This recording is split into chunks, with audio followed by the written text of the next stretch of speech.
All right, here we are live. Welcome to my live stream. Thank you guys for tuning in. I know not too many people are here yet, but hopefully little by little people start rolling in.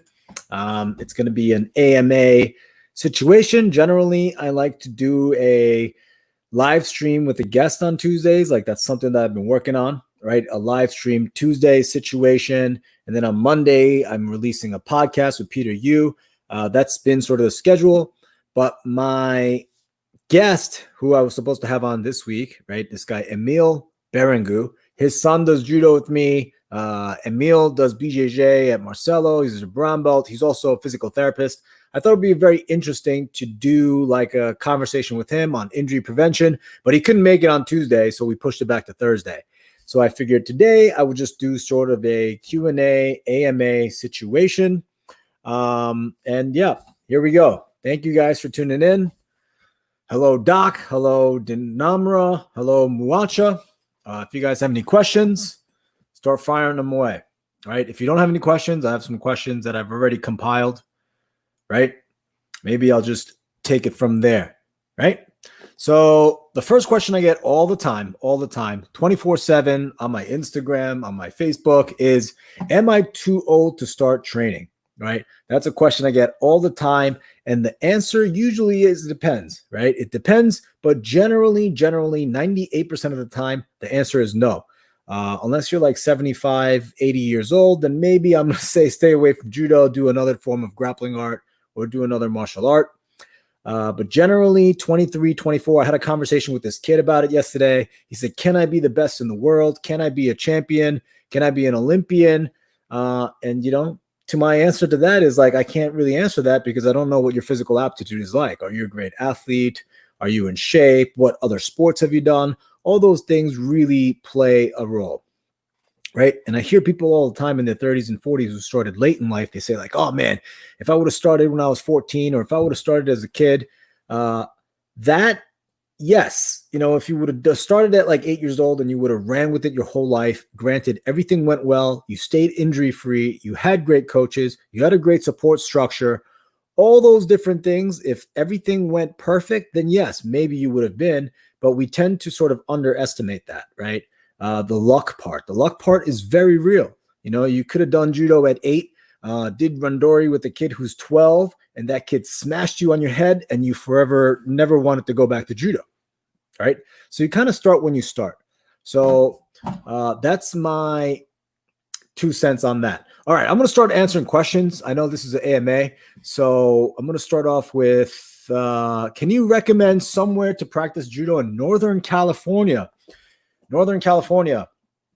You have to be a little bit more specific. Maybe I'll do a quick Google search for you. Northern California judo schools, right? And I'll tell you out of the list of the names that come up if I recognize anyone.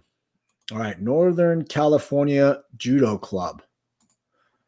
All right, let's see. About us, Joaquim Loazea. Don't really know him. Maybe they're good, maybe they're not. You know what I would suggest always if you're shopping around for martial arts schools? Make a list of them and visit every single one of them and have a conversation with the instructors, right? Do you feel safe? Is it a friendly environment? Feeling safe is first and foremost, right? If they're kind of like, yeah, whatever, or you see people kind of banging around on the mat, you have a couple of interaction where the person's coming up to you and rude, it's only going to get worse from there. So make sure that first interaction is good, right? And make sure everyone is safe. Talk to the students, just talk to everybody, right? Do a trial class. You know, some places don't allow trial classes, but ask for it and do a trial class. I'm looking at NorCal Judo Club. Yeah, you know, John Dahl, he sounds familiar. Let me look at another one here. Northern California, Hoka Judo, Yudanshikai.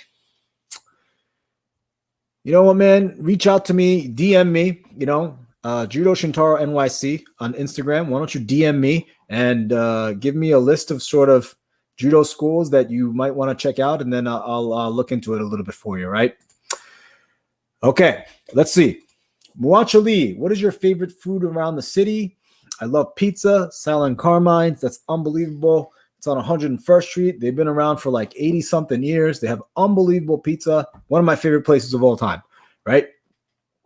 Okay, let's see. I'm a white belt in Ibjjf and I do judo every 2 weeks. What would you say is the best takedown? You know, I get asked this a lot too. And this is great because everyone needs to hear it. And thank you, Doc Hudson, for asking the question. I don't think there is a thing as a best takedown, right? You can always argue like, yeah, the single leg doesn't have guillotine exposure, and then the drop Seoi-nage has back exposure, and, you know, Uchimata is good, but the learning curve is crazy. You know, all these different arguments about all these different takedowns, but not one takedown is going to be the best, right? Each one of your takedowns in your system, when your attack system, have to sort of work together. So, you know, there are some exceptions. If you look at like Inoue, who has an unbelievable, spectacular Uchimata that he could throw almost anyone with. But when people stuff that Uchimata, he goes for drop Seoi-nage. He also has an Ochi. He also has an inside trip. He has lots of different other things that complement that Uchimata, right? And then once you're good at, you know, let's just say, for instance, Taitoshi, you show the Taitoshi, you fake the Taitoshi, the person reacts, and you could always attack that reaction, right? You could sort of build your system around. So I don't really have a best takedown situation, but given the fact that you're a white belt and you probably want one technique that you want to work on, you know, as a white belt, I'm going to just go ahead and say single leg, right? Because a single leg is nice. If it fails, it fails. Your head's on the inside. You're not going to get guillotine. You could climb up the body and go for an ogoshi, right? So I hope that answers your question. All right. Do I like anime? You should watch Kimetsu no Yaiba. You guys got to hear me speak some Japanese, right? I will check it out. I don't really watch anime, but sometimes I do. All right. Did Ki start in judo or karate or other? I don't really know the answer to that question, but I'm going to assume other because like judo has a pretty not so long history. It's pretty new, like, you know, 1900s. Right. And then karate and Japanese jiu-jitsu precede that by a long shot. So Ki, if you guys don't know, it's like the ya and the yelling and the ya. You see it in the hayas and the stuff like that in the movies. And, you know, I think there is merit for that, right? To show spirit and then, you know, teach people how to exhale when you are trying to exert force. I think there's merits to that. It sounds weird. People make fun of it, you know, especially in karate, right? Hi-ya, you know, like I remember being in elementary school, be like, hi-ya. And then I'd be like, yo, I'm going to, you know, that used to get me heated because, you know, I was a judo guy, right? It's like there is no hi-ya in judo, but there's merits to that. And then the ki, when you exhaling and training your body, because a lot of people, it's not intuitive, you know, and some people are great athletes who do it naturally. Some people don't. And, you know, there are merits to it. It's a learning tool. I don't know where it comes from, but I'm probably going to guess karate or Japanese jiu-jitsu, right? Those are sort of my guesses. All right. Hey, Shintaro, just wanted to thank you for all your videos and support for your sport. You have been very inspirational. You're very welcome. Thank you guys, everybody, for watching. It gives me great validation and good feels when people, you know, care about what I have to say. You know, most people around me, you know, especially like, you know, my partner, Lara, you know, sometimes I'm ranting about stuff all day and night. And then she's like, yeah, I get it. You know what I mean? And then, you know, family members hear me rant, but, you know, I spent my whole life learning some of this stuff. And if I could teach it, you know, and people feel good about it and learn it, and then they're grateful. I'm grateful for you guys just listening in and asking questions. So thank you for watching. Murder faces, right? All right, let's see. 44, wished you would have started grappling arts earlier. Yeah, you know, it goes back to that thing. But, you know, maybe you would have started at 22, you know, and who knows, maybe you were, you know, you would have gone too hard when you're 22 and blew on an ACL. You know, all those risks are real, right? And the younger you are, you know, the more reckless you tend to be, because when you're young, you've never been injured. You know, I have a guy in the dojo right now. He's a freak. He's an unbelievable superstar athlete. Maybe one of those guys like that, you know, I could take to nationals and win and maybe take to the Olympics one day. Who knows? He's a young kid, you know, 19, 20 years old, you know, and he's never been injured. So he doesn't have that fear, you know, and I always tell him, like, if you could stay consistent and healthy throughout your, you know, young judo career, like you're going to go places, you're going to go somewhere, right, with this stuff. But he has to stay healthy, you know, and if you've never been injured, why would you think that you are going to get injured? You don't get injured until you do, and then, you're out for 3 months, and then your knee's not quite right. And then you're protecting that knee, and then it creates some imbalances. Now you have back problems, and then you get thrown on your shoulder, and all of a sudden you have knee, back, and shoulder problems that you're carrying around. You're 27 years old, and, who knows, right? So, yeah, you're 44 now, Jesse, but you never know, right? If you would have started at 20, you're assuming that nothing bad would have happened. You would have had right? I'm sure you built a nice life for yourself, and maybe all that would have been gone, right? Because you wouldn't have had so much time to focus on it. You start when you start, and I'm glad you're here, right? Blue belt 34 started and 30. Okay, good. Let's see. Have you seen Tail Sonen's Judo vs. Ibjjf in MMA video? No, I have not. I probably should check that out, right? I like Tail Sonen. I know he has some bad things to say about judo because he turns your back. But of course, he's going to be biased because he's a wrestler, right? And wrestlers have a bias in favor of wrestling. Judo people have a bias in favor of judo. Even though I try to keep an open mind and, really try to think outside my box and my sport, All right, let's see. How have I been lately? You feeling good with everything going on? How's the family? Tell us about me. Thank you. I greatly appreciate that. I did a poll on my YouTube communities channel saying like, hey guys, what do you guys want to see more of? Do you want to see judo, nogi, vlogging, this and that? My vlogging, out of like the 1,500 votes that I got, it got less than 1%. So thank you for taking an interest in what's going on with me. I'm doing great.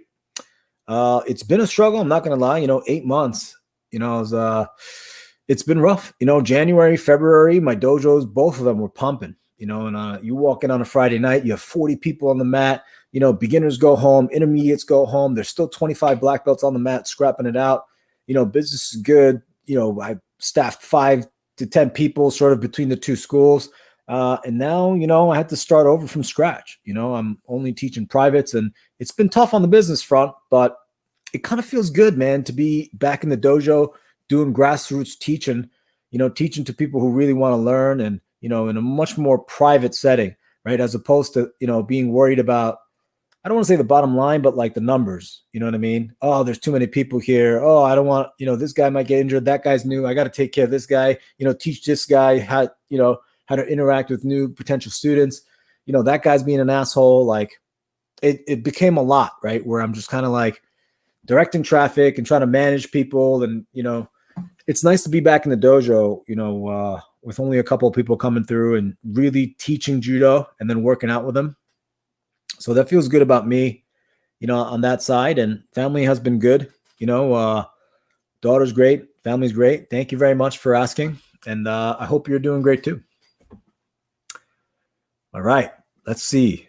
Questions. Man, all these questions rolling in. Thank you so much. Can you recommend the judo technique to defend a single leg takedown? I have a judo background doing BJJ now, and I have a hard time with wrestling attacks. Okay, yeah, so legit. Single leg coming through to the lead leg, right? You could go for an overhook right away, bring your leg to the outside, right? And then you could try to work the hands off. If the hands come off, you could hike that arm up into your armpit, right? And then the person has an underhook, you have an overhook, you have that hand, and then you can go uchimata, ochi, sumigaeshi, osotogari, that sort of thing. Sometimes that arm doesn't come off, legs in between. You could go for a cutback. You could go for a kanibasami. You could go for a rolling knee bar to that front leg, right? Those are some options. And if you can't really get that tight overhook, you could sort of grab that bottom wrist and then go for a sumigaeshi, because if you could reach over the back, right? So there's a myriad of options. Maybe I'll do a video. That's a good video idea. Like 8 counters to like the single leg takedown or something like that. I hope that answered your question. Thank you, Deirdre. I wish to see you very soon, one of these days. I haven't seen you in a while. I hope you're healthy.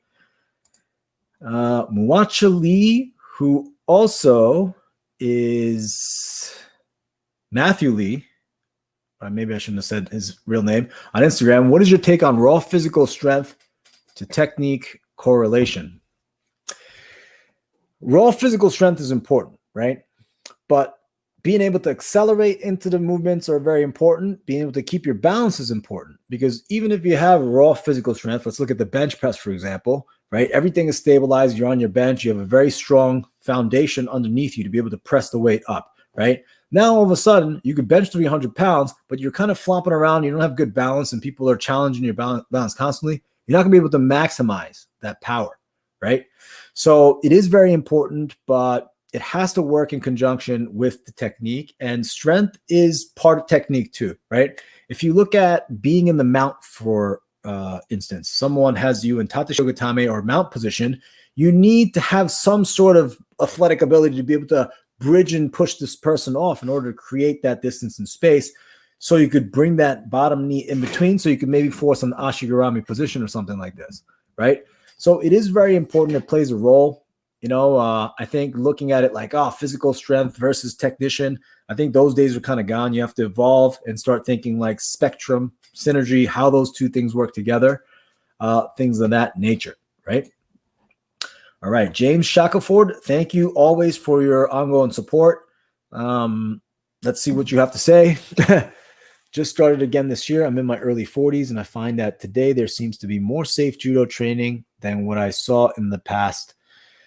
Yes, I definitely agree with you on that. Many, many years ago, the judo standard there was no judo standard, right? And even growing up in my dojo with my father, it was like, all right, put him in the room, show him osotogari, drill a couple of things. You two, try this technique on each other so you could take each other down. And there's really nothing more dangerous than that. And, it kind of works if you're in Japan, right? And if you're teaching it to kids in the elementary school setting, and then now you're in the middle school setting and they've done judo since they were kids, or even in like a high school gym class setting, it kind of worked, right? But the injury rate was crazy high. But the number of people coming into the dojos, it was just like thousands and thousands all the time. The judo population was incredibly high. So yes, people are going to get injured, but most people stuck around because most of the people aren't getting injured. So whatever, right? And that was sort of the mentality. And when judo was brought over here, people still taught in that same manner. And now all of a sudden, you're pulling from a pool of 20 people who are interested in judo, and 3 of them get injured and 2 of them get scared. Now you're not able to be capable of retaining a healthy membership to have a thriving dojo, right?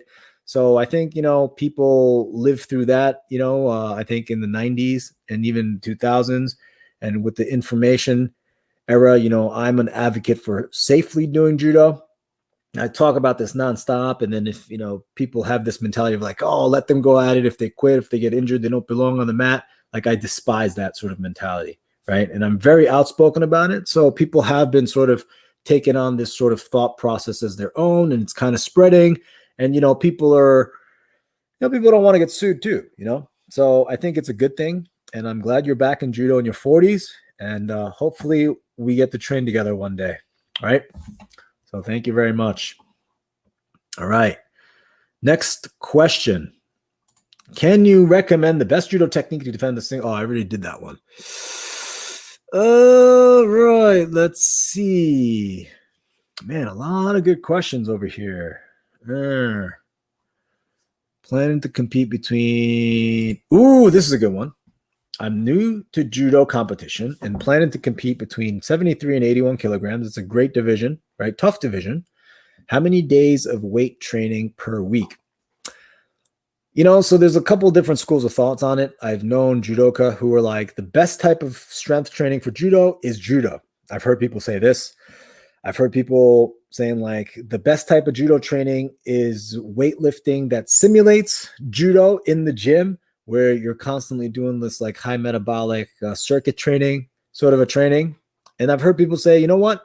You get the cardio, you get the high intensity stuff. When you're in the gym, you want to deadlift, squat, and bench heavy. You want to do those lifts. I've heard that sort of a camp. And I am sort of on that side as well. It really depends on that type of athlete you are. David, I don't really know how, you are athletically, but if let's just say, for example, you're lacking in explosive strength, right? You're just not that explosive of an athlete. You should be in the gym 2 or 3 times a week doing cleans and snatches, given that your mobility is all there, right? And that you have the functional mobility to be able to do those movements. That would be sort of my recommendation. Now, let's say you're already sort of an explosive athlete, but you're 75 kilograms and you're fighting 81, but you don't really want to cut down to 73 because your mama said, cutting weight is is not good for your body. And you need to gain, 4 or 5 kilos. Okay, then do a push-pull legs protocol when you're lifting, 5-6 days a week, and put in a lot of compound movements, heavy bench with supersets, right? Weighted pull-ups, and then, whatever, lat pull downs, whatever, right? So it really depends on you and what you're trying, to get out of judo and where you are athletically. I know that wasn't a very clear answer. I think most of my answers are, depends, right? But I hope I gave you a little bit of insight and, maybe it helps. Right now I'm sort of doing a upper body, lower body, 4 days a week, sort of a protocol. I do like a 10-week progressive overload situation, where I do a deload week on the 10th week, something like that, and it's been going well for me. But yeah, it really depends on the person. All right, let's see.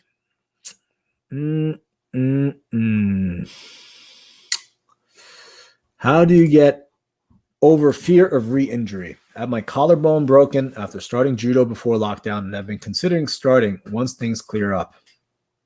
Getting over injury is it's a tricky one, and I think having a good physical therapist is very important because, they'll give you the confidence, right? If you tore an ACL, you repaired the ACL, and the person's saying like, yeah, it's not so stable, then, maybe not doing judo after that for a little while, right? But then it's like, yeah, your knee's great, it's 95% back, and then it's like, okay, they give you the confidence to do so. You start little by little. You need a good coach to guide you through it, right? When you broke your collarbone and you're coming back to the dojo, I'm not throwing you right in there doing randori, right? Because there's a huge mental aspect to it, especially also like, you've taken all this time off because of COVID and the injury, to throw you in there to do randori right away, that's irresponsible, right?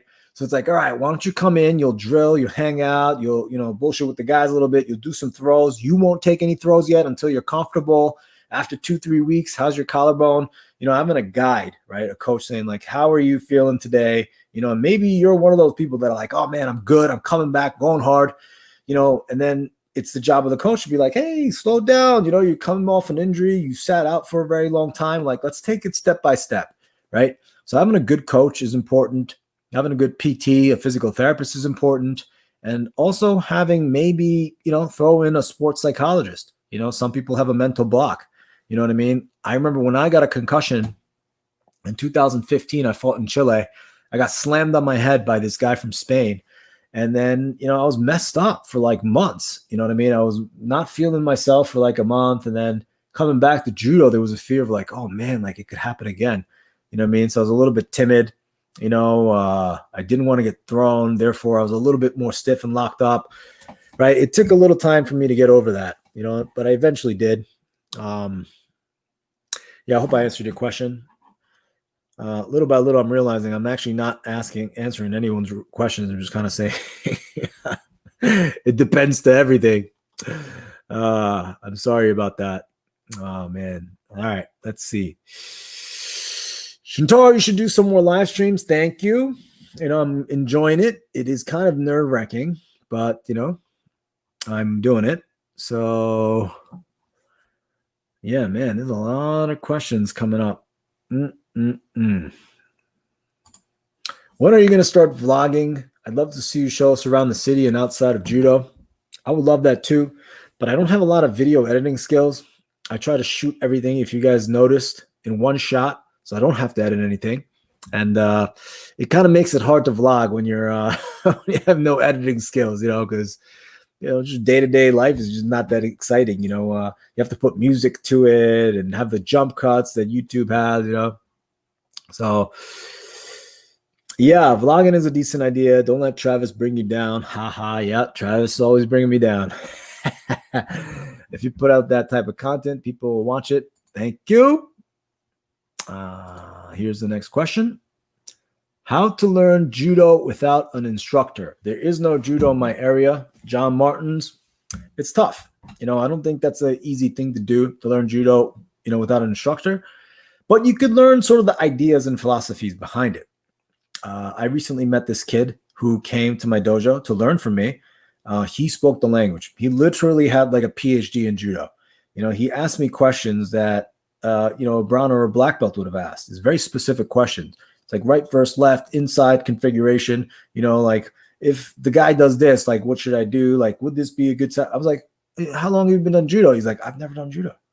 He's like, I watched your videos. I literally watched all your videos. And then he would ask me questions from YouTube videos I've done like 8 months ago that I can't even remember actually doing, but I probably did. And then he knew the language. If he gets his body in judo shape, not that he's not in shape, but like if he gets his body used to judo, he's going to be leaps and bounds ahead of his counterpart who starts judo at the same time, because his knowledge is there. Now all he's got to do is make his body do the work, make his body memorize the movements, right? Because a lot of this stuff is muscle memory. So you can learn judo without an instructor. You could go online. There's lots of resources. My YouTube, Judo Fanatics, my thedojo.com. There's a lot of different stuff that I put out there, and you don't even have to pay for a lot of the stuff. Most of my stuff is free on YouTube. So watch that, and hopefully that helps. I think the best way to learn something is not memorizing all the techniques, but they're memorizing the general strategy, right? The overall strategy of what is positional advantage, what is disadvantage, and how those techniques work together. You know what I mean? I think that's really important. I'll give you an example. This one's a very easy example because everyone kind of knows boxing because it's intuitive, right? People say like, oh, I'm watching this crazy boxing combination. It's like jab, cross, hook, slip, duck, roll, uppercut, hook, uppercut. And then they memorize in these combinations, right? And there's a freaking million different combinations that you could potentially do and memorize. You're never going to encounter every single one of those opportunities in a real sparring match, right? But having a general idea, a general strategy, right? What makes me a good boxer, right? Knowing all the strikes, right? Moving my head and then throwing in feints every now and then. Those things, general idea first and then making your body do it. Definitely helps. It puts you in a much better place to learn when you do get real training. So that would sort of be my advice. Learn judo on your own and then eventually find a dojo, right? Move to New York. All right. Let's see. Loved your instructionals for fanatics. Do you have anything lined up currently? The dojo.com is something I've been doing. I have a white belt curriculum on there. This guy, Jason Bukic, is great. I really like him. He wants me to start putting up content over there. And we were talking about doing a no-gi judo curriculum. It essentially is just wrestling. But it's like a judo-inspired wrestling thing, right? And because I have a judo background and I spent my life, doing judo, and I wrestled also. So I kind of understand like some of the stuff that works in no-gi because I had a very judo-ish wrestling style, right? So I was kind of thinking about doing that.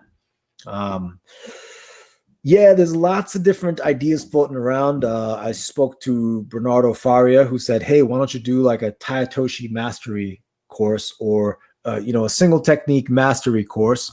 And, I have some ideas sort of floating around, but I don't have anything directly in the pipeline. I kind of have to find, time to schedule with those guys and go over there with the Judo Fanatics and do it.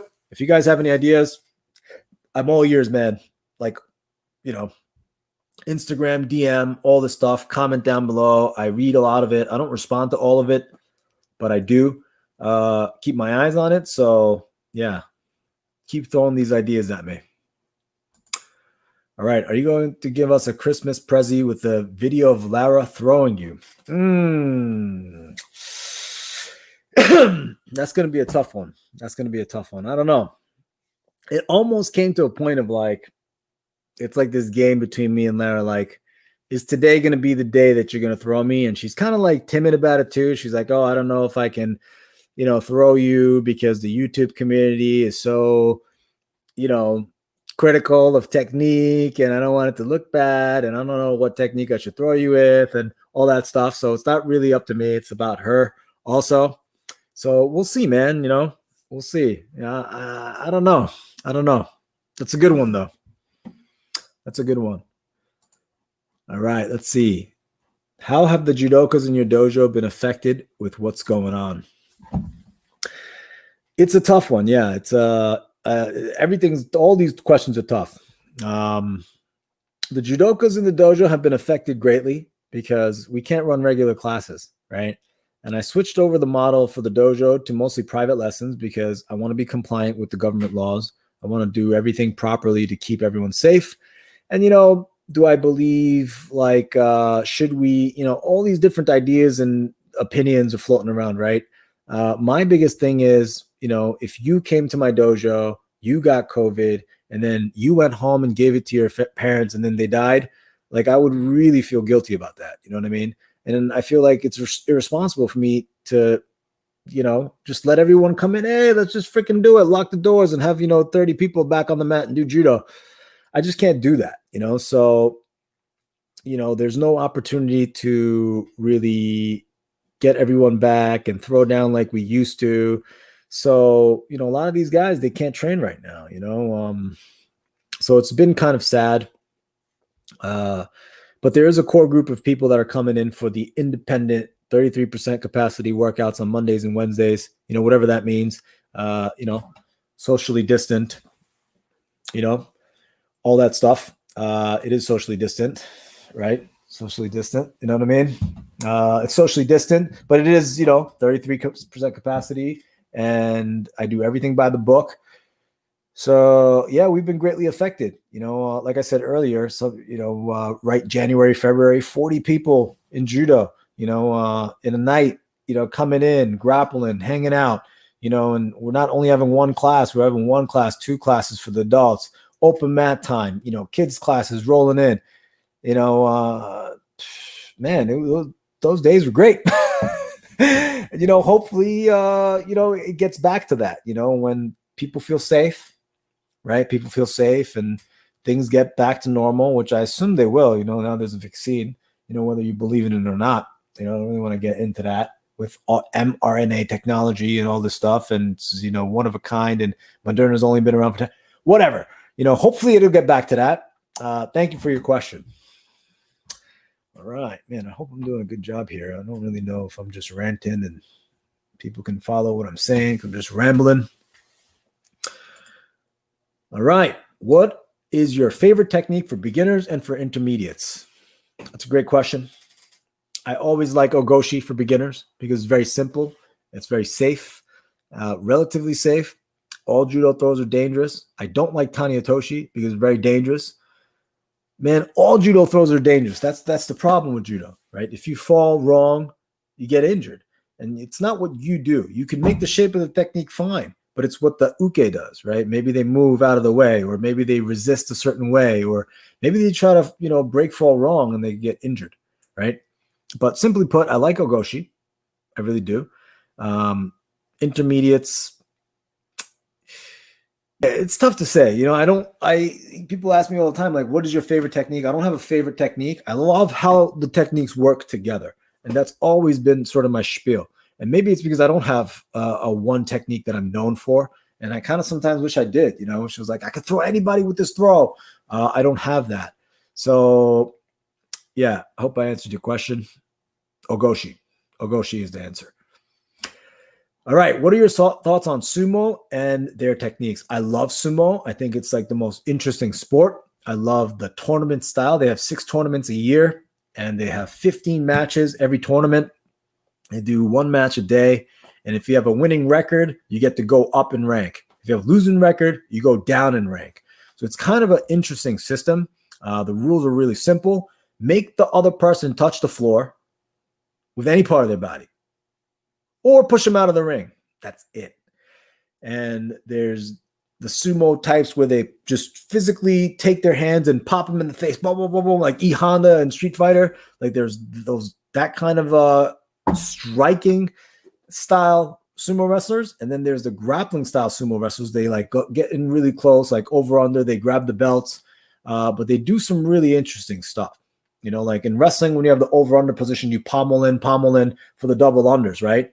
A lot of the times these sumo wrestlers, what they do is they go over under, and on the overhook side, they will pull their arm back and cup the elbow, right? As if like you were sort of in similar maneuver to as if you're doing like a heel hook sort of a maneuver. You do it on the elbow and you sort of like turn and crank on the shoulder to make the person, shift their balance, and then you attack them, right? So something like that, it's very unique to sumo. You don't see it anywhere else. I guess you see it in Greco-Roman wrestling. But I think there's very, very, very big place for that, having that kind of technique in your arsenal. They have this thing called Uchi Musa, right? Which you have over under, and then you sidestep, and then you cup the inside of their leg and rotate him over that inner thigh, cup. But then it's a lot of pushing and pulling sort of a situation. And I think that's really interesting and fascinating. I love sumo. I love watching it. And every time I watch it, I think to myself, like, man, I wish I could do that. I don't want to get that fat. I'm pretty vain in that way. And I've been fat before. I go up and down in weight all the time. It's just like something that I struggle with, I love to eat snacks. But yeah, I would love to be just jacked out of my gills and just go out there and do sumo and compete. There's this guy right now, I can't remember his name, but he's like my size, going against these behemoths, like 6'8", 480-pound dudes. And it's pretty awesome to see. So yeah, definitely love sumo. All right, let's see. David Lee. Just force myself to just think of a throw and try my best to complete it. All right, so this guy, your friendly neighborhood guy, is responding to other people's questions. That's good. Peter Yu, my counterpart in the Shintaro Higashi show. It's a podcast. I'm doing a podcast now. People have been asking me for ages to do a podcast, and I just rant and just talk shit with Peter. We have a couple episodes now out, probably like 6 or 7.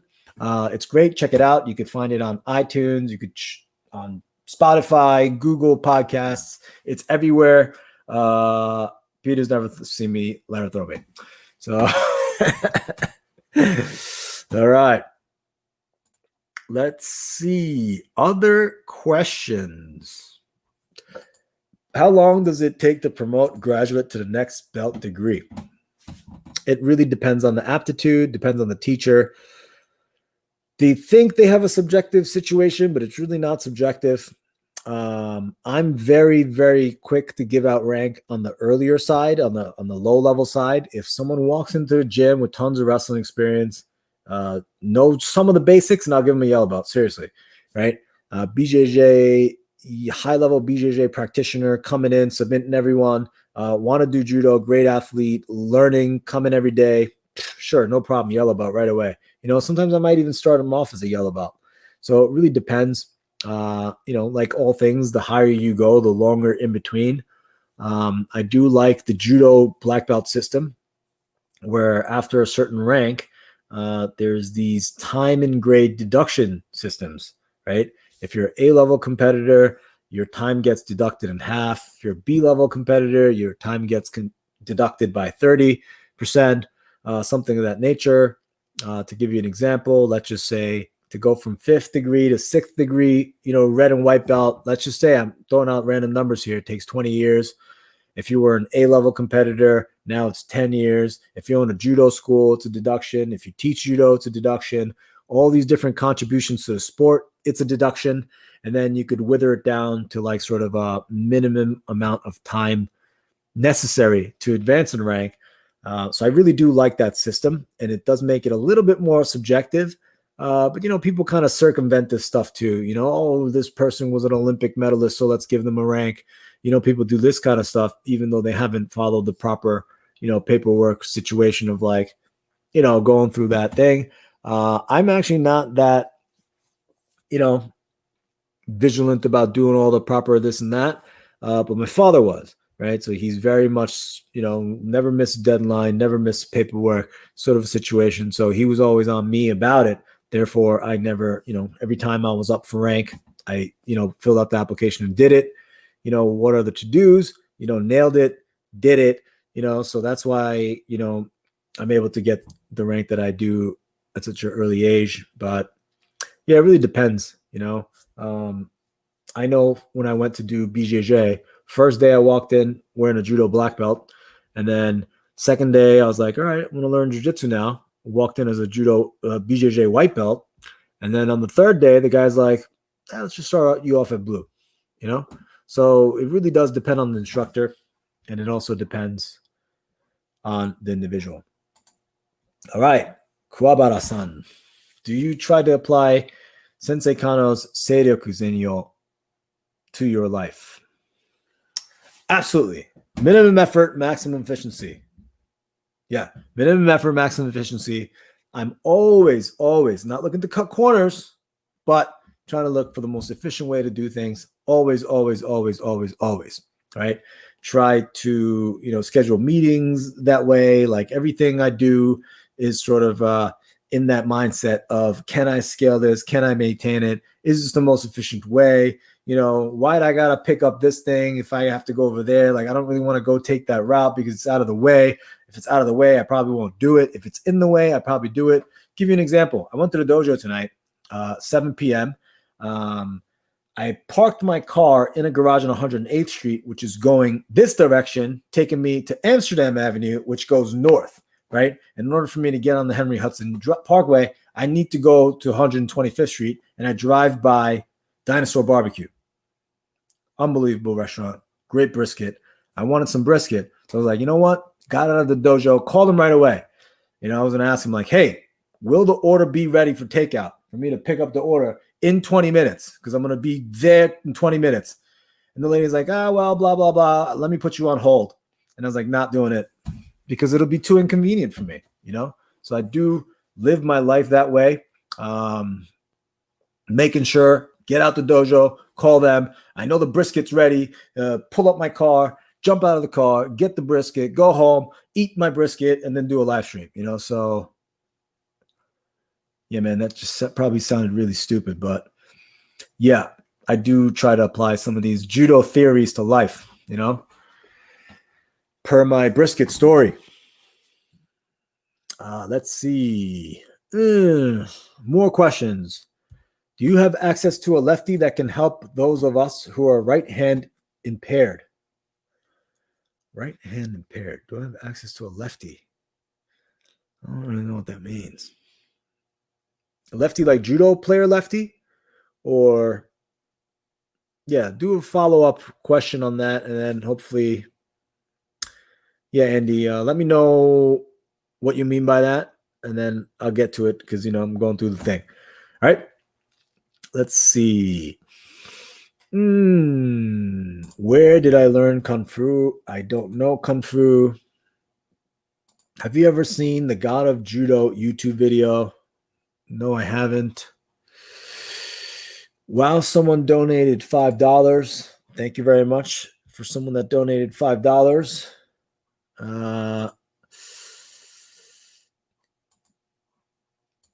AJDM for the coaching cert renewal. American Judo. I don't know what that is. So, all right, let's see. Love your content. What do you think is the most basic and effective judo techniques for Ibjjf? Love that. I love that question because it's a softball for me. Nail it out of the park. Going to be Tomonage, right? If you're going to pull guard anyway, might as well go for a takedown, miss, and then go be in that bottom guard, open guard position, right? And that's for bottom guard players. If you are a top person, then you're going to need to learn how to shoot or do sort of like a back throw sort of a situation, right? I think if you could do Tomonage, you could fake Tomonage and go for a leg pick. I think those are very, very, very good 2 attacks, right? That you can immediately do. I made a video about this in my Judo Fanatics or Ibjjf Fanatics situation. You go check that out, right? What kind of music do I listen to? It's a very good question. Thank you for that question. I like electronic music. Like I like dance music. I like pop music. I like hip hop music. I really like everything. You know, it really depends on the mood. I'll do like a top hits situation. And sometimes like Taylor Swift will come on. I love Taylor Swift. You know, Ariana Grande I like old school 90s rap. You know, I grew up with that, right? When I thought I was a gangster in my suburban life, youth. You know, I like everything. You know, I don't listen to heavy metal. I like 80s rock. I like that.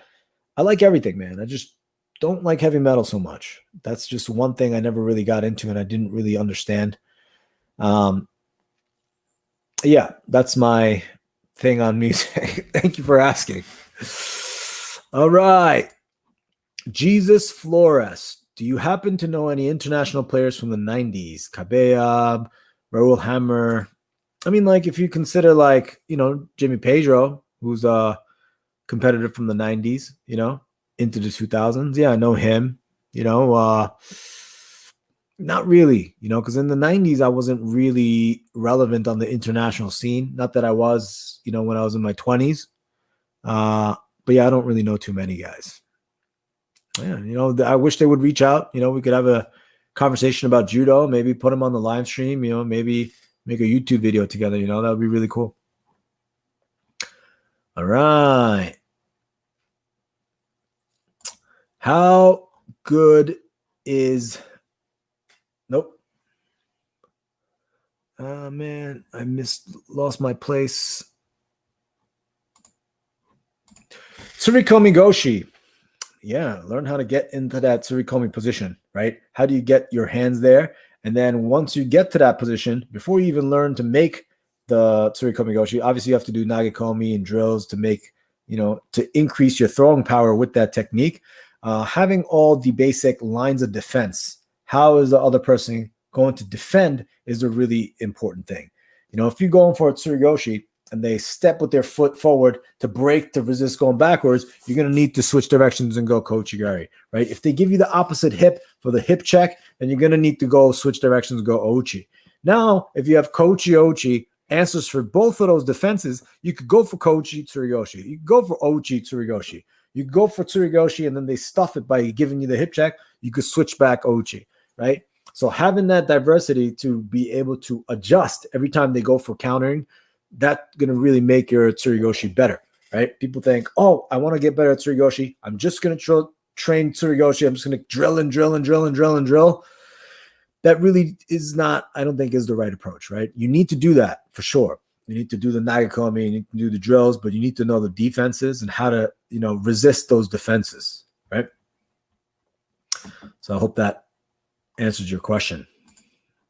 Okay, Sensei, I have some judo bands at home, as well as typical resistance bands. Any good routines I can do to prevent my throws from being rusty?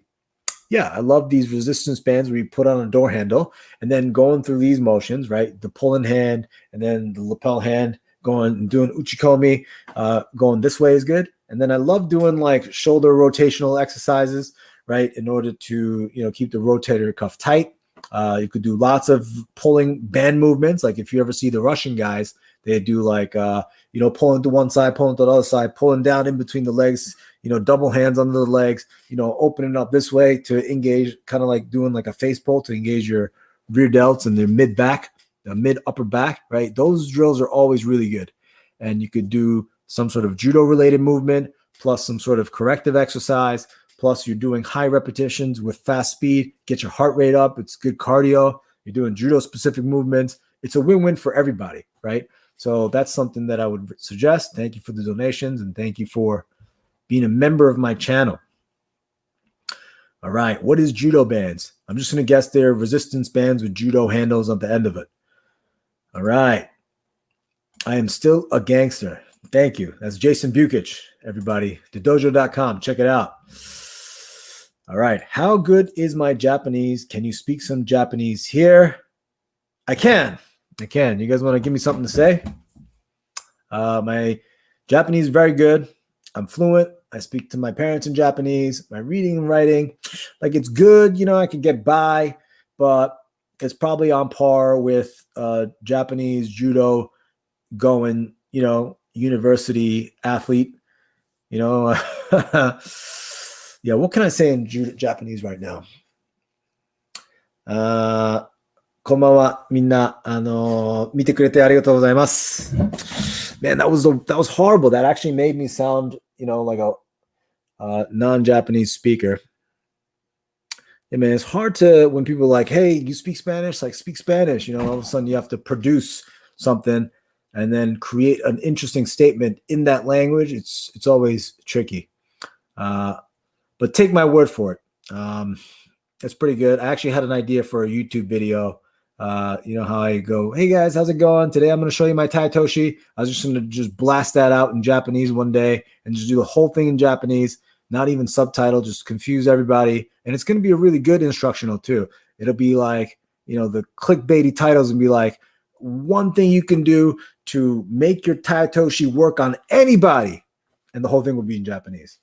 Right? So that was, right? こんにちは、皆さん。今日はタイ落としを教えます。Something like that. Man, that was horrible. Man, what am I doing? Got to rethink everything now. All right, let's see. If I'm a black belt in Budo Taijitsu, how long would it take me to be a Showdown in Judo? That really depends on you, man. Jean Moreno, I don't know how athletic you are. I don't know how coachable you are. I don't know how old you are. Do you have banged up knees? Do you have healthy back? All these different things come into play. A black belt in Taijitsu really doesn't give me that much information, right? You could be a black belt in Taijitsu that has tons of MMA experience and you're in the best shape of your life and you're unbelievably coachable and friendly and people want to be around you. Then yeah, maybe it doesn't take that long. I've seen people get a judo Showdown black belt in 3 years. I've seen that. I've seen people get Brazilian Jiu-Jitsu black belts in 1 year. I've seen that, but I've seen people spending 20 years to get their first black belt. You know what I mean? So it really depends. Ooh, let's see here. What qualities do you look for in a new dojo as a beginner? It's great question. Great question.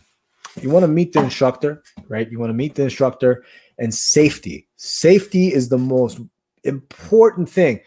And, people kind of like downgrade that. It's like, oh man, I want to go to a dojo that's legit and blah, blah, blah. Yeah, you do. But first and foremost, safety is the most important thing. I cannot stress this enough, especially in judo, because it's the dangerous, dangerous martial art, right?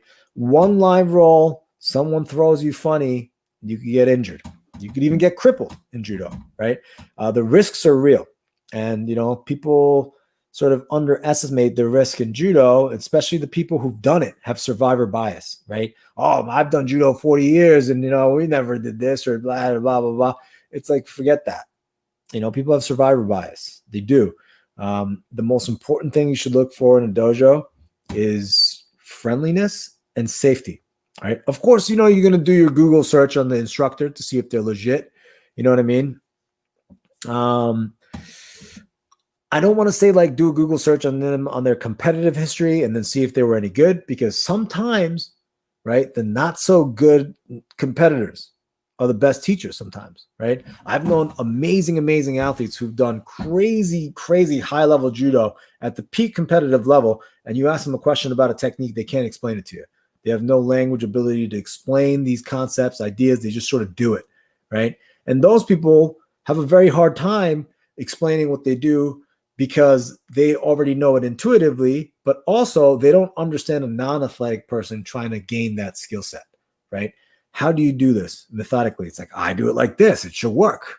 Why doesn't it work for you? It's probably because you suck, and that sort of approach is wrong. So having a coach that genuinely cares, having a coach that has good communication skills, right? Safety and friendliness.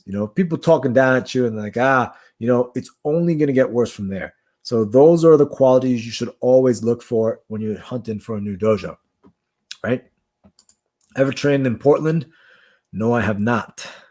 And maybe one day I want to go check it out, Right, let's see. Oh man, I keep losing my space. Wow. What's that about? Little inside joke here. Oh man. Okay, let's see. Next question. What is the best non-combative sport physical discipline, either for fun, for health, or to complement training? That's a very good question. I think weight training is great. I really am a big believer in being, good and proficient in the gym. You don't have to be an expert lifter, right? And there's many different schools of thought. There's Olympic lifting when you're doing like the snatches, the cleans, and the jerks, which require a lot of technique and mobility work, right? And then, the less technical, but the more basic movements of like the squat, the deadlift, and the bench, which is sort of the powerlifting camp. And then, you have sort of the hypertrophy crew where you're doing reps of 8 to 10 or 12, and then just to gain muscle, right? And there's a slew of people, going to the gym for their own reason with their own goals, right? Some people go in like a CrossFit model where they're just doing high intensity stuff all the time and burning a ton of calories. That's okay too. I think that sort of being in the gym and being proficient in the gym can really help you in judo, because it's like, oh, this is lacking, I could focus on that. That is lacking, I could focus on that. You know what I mean? It kind of puts you in that mentality of knowing your body, which is very important, controlling your body, which is even more important, right? And then if your elbow hurts, you work lower body. If your knee hurts, you work upper body, and it gets you in that mindset. Outside of that, non-combative sport, physical discipline, for fun, for health, for complement training, what else is good? I'm going to say walking the dog. That's a great one. I know that's going to sound kind of crazy, but you get some steps in, easy way to burn a ton of calories, right? And then when you're doing that kind of low intensity, steady state cardio, you don't trigger a hunger response. So it's actually the best way to lose fat, I think, in my opinion. So walk your dog, be happy, and, be social. I mean, not everyone's social, but yeah, having like a little bit of a balance is very, very important. All right, let's see. I'm constantly told by my sensei to stop going for cross collar grip because I get thrown every time I go for it, but I have seen a ton of people have success with it. Very good comment. When you go for the cross grip and then you give back exposure, it's not necessarily a good thing. But if you go cross collar grip and they're going to go behind you, that really shortens the turn for that turn throw. So there's a place for it for sure. You go cross collar grip, they try to round the corner, but you bow your elbow out. Now you have a frame to prevent that person from going around. Now you're in a good place. You're sort of face to face. Now you can go kochi, and then you have two hands on one side to drive that body down toward that kochi that you're going for, right? So that's not a bad thing if you know how to use it. A lot of the times I love the cross grip to go sode to the opposite side, right? Because you have two hands controlling this one shoulder, and then to bring it over to the opposite side, it's a little bit easier, especially if you're pushing and then resisting, and then you can go in this direction, right? There's lots of cross collar stuff like right side versus left side situation where I'm constantly going punching this hand, lapel hand in. Sometimes I go cross grip to go for the outside configuration in the right side versus left side setting. Like that's very useful too if you know how to use it, right? If you're just going for cross grip so you could go for one attack, then it's generally not good. But if you have a system based off of that cross collar grip, I think it's going to be okay. And that's a much more deeper dialogue that you need to have with your instructor. Maybe the person doesn't have a cross collar system. Maybe they don't. That's a conversation you have to have with him or her. And good luck. Maybe I'll make a video about it. Ooh, okay. And you are naturally a BJJ guy, so you go for it. Any thoughts? Yeah. So you can go for it, especially if you're doing BJJ and judo, you're cross training and you're not specifically training for one rule set, then I would definitely go for it and learn how to use it, right? Cross collar grip has its merits. It has a great place in grappling. It's a very interesting one because it's very judo gi or BJJ gi specific, right? There's no cross collar grip in no gi for obvious reasons. There's no gi, right? So yeah, give it a shot, experiment with it, and then if you have any questions, hit me up on Instagram, right? I may or may not respond. Taitoshi looks cool, but is it practical as ogoshi? Are there situations where Taitoshi is more advantageous? Taitoshi does look really cool. Ogoshi is very, very useful too. I'm just going to say to this one that they all sort of have their place, right? The problem with ogoshi is that when you have that grip, it's first of all, it's hard to get that grip, right? If you're looking for it, and if you're looking for an ogoshi, if you can't get that grip or get put in that position, then you're not going to be able to do ogoshi, right? If you're in a right side versus left side setting, and then the lefty comes over the back every single time because they love that grip, and then they're feeding you that hand around the back, then yeah, maybe you could work your ogoshi situation. You know what I mean? But if you're sort of distant, right versus left, and you have your post on that front lapel hand, and then you have the sleep, now you immediately have Taiyo. You have a switch. You have Ochi, Dashi, Kochi, Morote, Sanagi, Sode. You have everything and anything from that position because it's very versatile. You know what I mean? Even right side versus right side. You gain advantage. You cut that hand. You go Kochi, Ochi, move in, drop Sanagi, Sode, Taitoshi. You could do all that stuff, right? Right side versus right side, it's very, very difficult to get ogoshi. Unless you're going over the back, person goes to defend, you go underneath, now you have that grip. But everyone now knows you're either going for ogoshi or you're switching Kochi or Ochi. There's not too much other options, right? So I'm going to say Taitoshi is a little bit more versatile because ogoshi you could only do from that grip, that one specific grip, that if the person's not letting you get there because they don't like the close range judo, you're never going to be able to hit it, right? Because you're never going to be there. You know what I mean? Person doesn't like close range, so they post in and staying far away. For you to fish for that, position, you might spend the entire round trying to get there. And then once you get there, what? You have one or two options to hit this. So I'm going to go ahead with Taitoshi, right? I'm proud of my answer to that question. Do you know any other dojo masters in the city?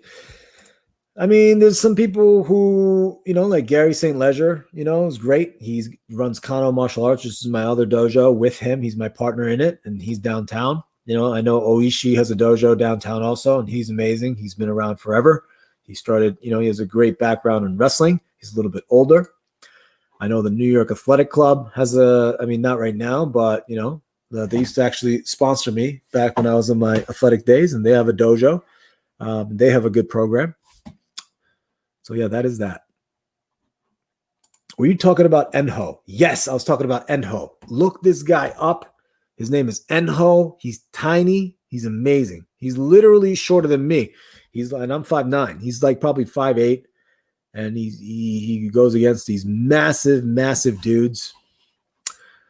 Yeah. So definitely check him out. Do I know any good schools in San Francisco? I'm just going to say, why don't you send me a DM on Instagram, Judo Shintaro NYC, a list of judo schools that you're close to, and I'll let you know if I know any of them, right? I don't know the bad ones, but if they're good and if they're reputable, most of the time I'll know it, right? So I'll let you know. Since you teach a good amount of Newaza, how do you feel about IBJJF putting high-ranked judo belts in white or at almost blue belt level in Tourneys? Yeah, I think it's good. Judo is different. It's a different sport. Jiu-Jitsu is a different sport. And they have these crazy rivalry matches now, the best jiu-jitsu guy versus the best wrestling guy doing, competing in wrestling rules. It's like wrestler is going to win that. Judo versus wrestling. Who's going to win doing judo? Judo guy's going to win that because they're doing judo. You know what I mean? So, whether you're a really good, spectacular judo guy, doing BJJ, you're at a disadvantage because there's a lot of stuff that you don't know, going into that. You don't know the rule sets. Sometimes you go in there and you launch someone with an Uchimata and you think you slammed them and you think you scored all these points. Maybe you don't get any points. You know what I mean? So rules matter. Rule sets matter. I think, it's good that they have to start from the beginning. You know what I mean?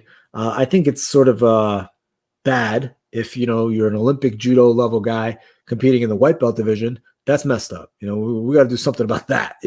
Like that shouldn't happen. I remember Masato Uchishiba, who was an Olympic gold medalist in judo for Japan. He went to prison in Japan, came out, and then fought in a Brazilian Jiu-Jitsu tournament as a blue belt. And, he did really well, right? But of course he's going to do well. He's an Olympian fighting in the blue belt division, and I actually can't even remember if he won or not, but it was a very interesting thing, But when you're doing judo and you're going into BJJ and competing in BJJ, you're going to have a disadvantage because you don't know the rules. And there's some positions in BJJ that, have been in judo, but the judo people don't really focus on, right? Same idea. You could do BJJ your whole life and go into judo. You're not going to immediately walk in and succeed in a judo competition. Different rules, different different outcomes. You know what I mean? So that's my situation. Usagi. All right, let's see. Man, I keep losing my place.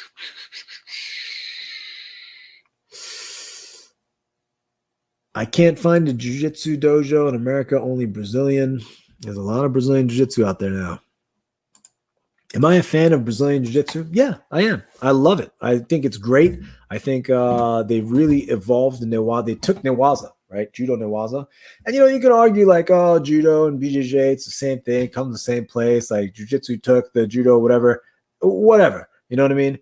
But they took the groundwork aspect of judo and really just focused on that, So with that, the new ideas came up, new concepts, new methods of teaching. And it really helped grow grappling sports, period. That's undeniable.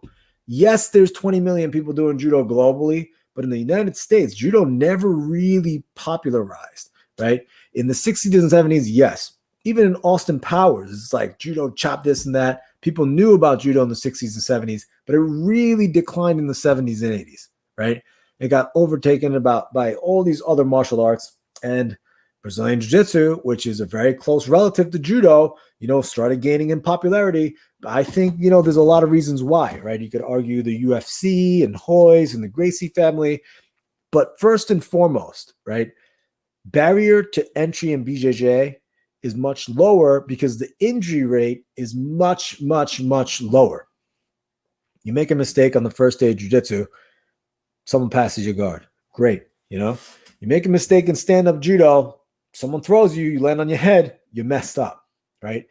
And so, I do want to say thank you to the Brazilian Jiu-Jitsu community for popularizing a grappling art. Now I can go to somebody's wedding that I don't want to be at and almost always find 3 or 4, BJJ guys that do BJJ, the likelihood of me going to some random social function and then, finding a judo person to bullshit with, that's really not that likely. So I love it. I do it myself, not like going to a dojo and doing this. I have like my trading judo privates for jiu-jitsu private, kind of a two-way situation with my friend Brian Glick. We've been buddies for a long time, and it actually didn't even start off like that. We just started kind of grappling and training, and he was like, hey man, show me some judo. I was like, all right, man.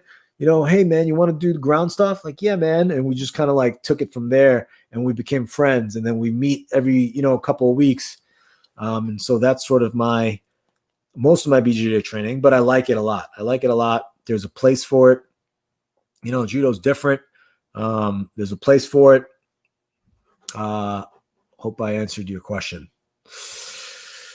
Let's see.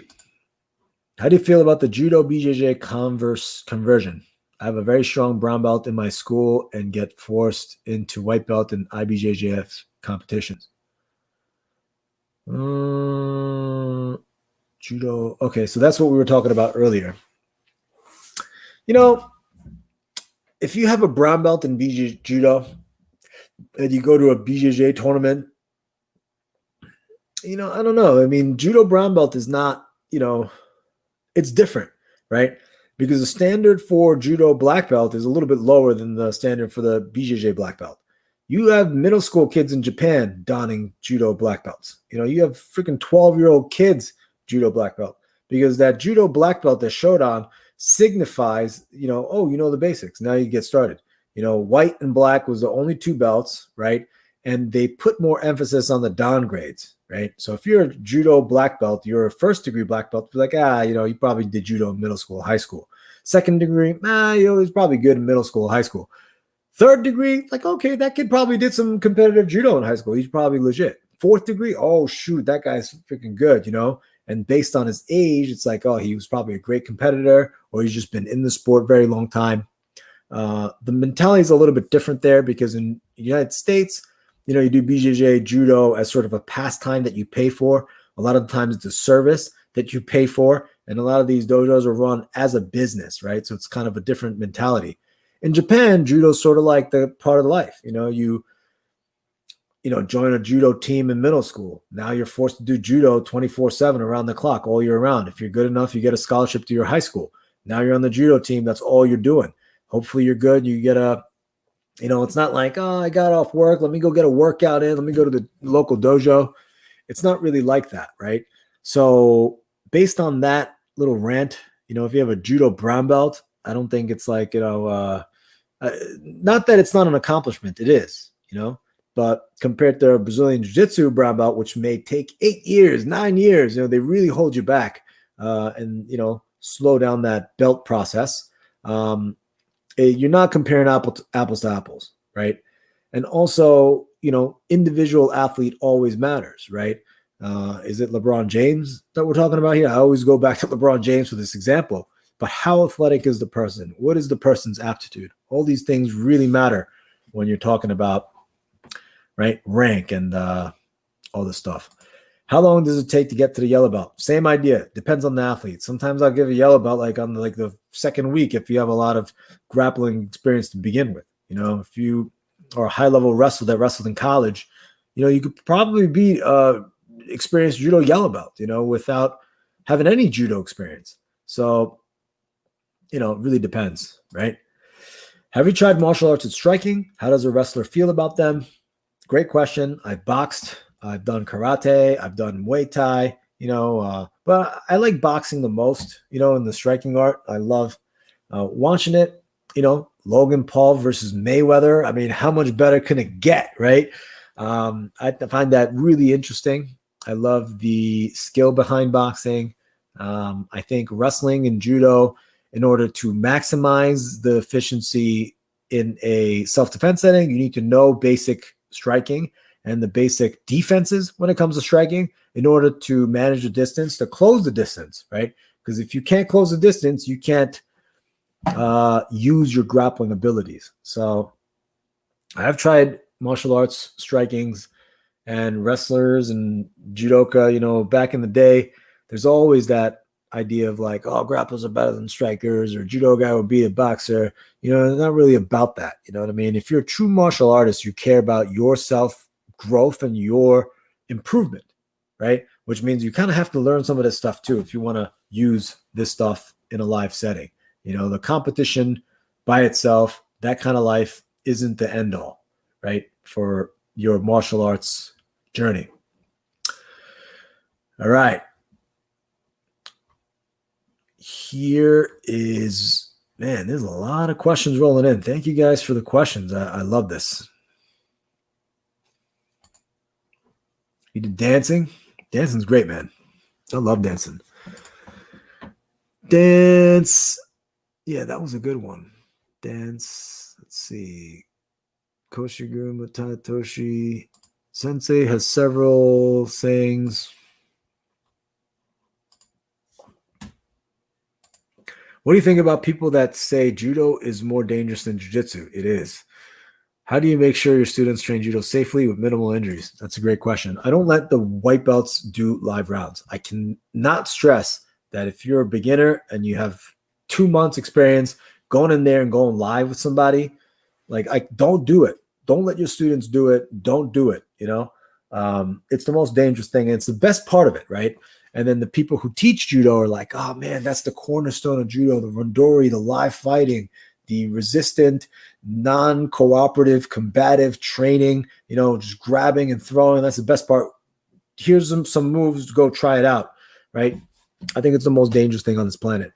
Getting two beginners who learned two techniques, go try it, right? So that's how I really minimize, risk by not letting the beginners go live, right? If they go live, they go with someone that's much more experienced that can control, right? And even when the higher belts are giving them position and giving them attacks, I kind of give them specific instructions of like, okay, you can give up one technique, you could give up one throw, right?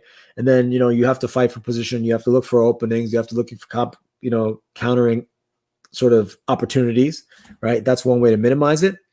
Doing throws on the crash mat is very, very important because before you actually get thrown in a live match, you have to get thrown in a controlled setting where the person has full control, right? And, someone experienced, and then you have to kind of get the feeling of going through the air, right? It's kind of disorientating, being upside down and your feet goes up in the air and you're being flipped and you're being slammed and you don't know where your hands are. You don't know where your feet are. Getting used to that sort of sensation is very important, right? So that plays a big role in learning how to fall properly, not just doing the drills of like, here's a break fall to the side, here's a break fall to this side, here's a back break fall, right? You have to actually get taken over the legs and, buried, onto the crash mat.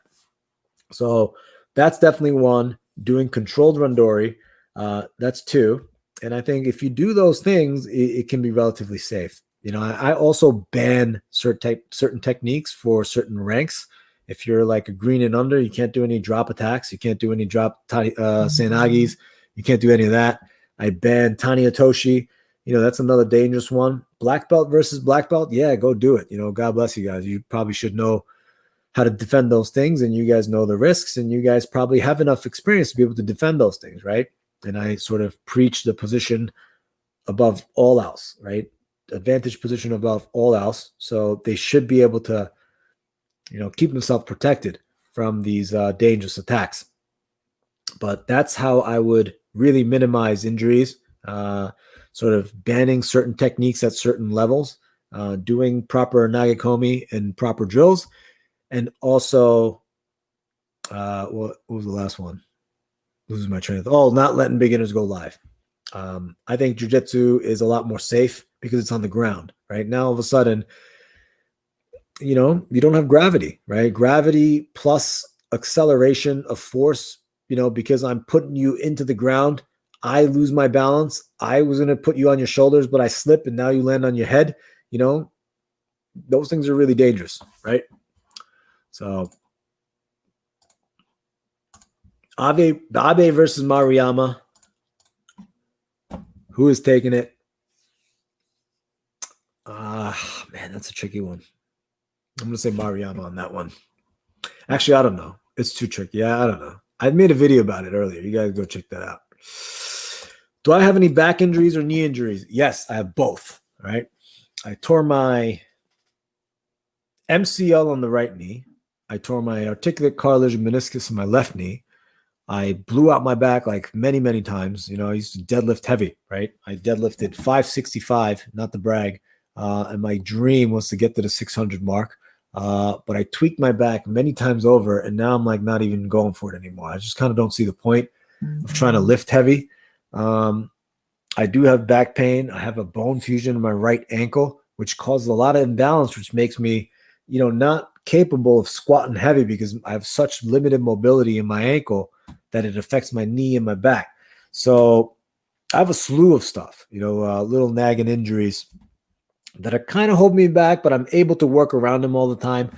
But who doesn't have nagging injuries? You know what I mean? Thank you for asking the question. All right.